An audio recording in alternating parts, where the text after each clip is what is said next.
ప్రతిఘటన టీవీకి స్వాగతం. క్షణక్షణం మీకోసం. మహిళా ప్రయాణికులు తమ గమ్యస్థానాలకు చేరుకునేందుకు ఓ ఆర్టీసీ బస్సు ఎక్కారు. కొద్దిసేపు వారి ప్రయాణం సజావుగానే సాగింది. ఇంతలోనే ఓ గుర్తు తెలియని వ్యక్తి ఆ బస్సుపై యాసిడ్ విసిరాడు.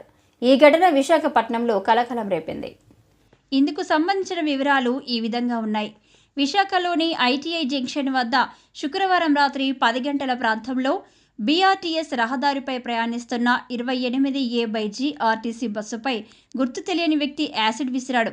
దీంతో బస్సులో కిటికీ ప్రక్కన కూర్చున్న 3 మహిళలపై అది పడింది. దీంతో వారు కళ్ళు మండి వారు కేకలు వేశారు. వెంటనే డ్రైవర్ బస్సును నిలిపేసి పోలీసులకు సమాచారం ఇచ్చారు. ఈ క్రమంలో కంచరపాలెం సీఐ చంద్రశేఖర్ తన సిబ్బందితో ఘటనా స్థలికి చేరుకున్నారు.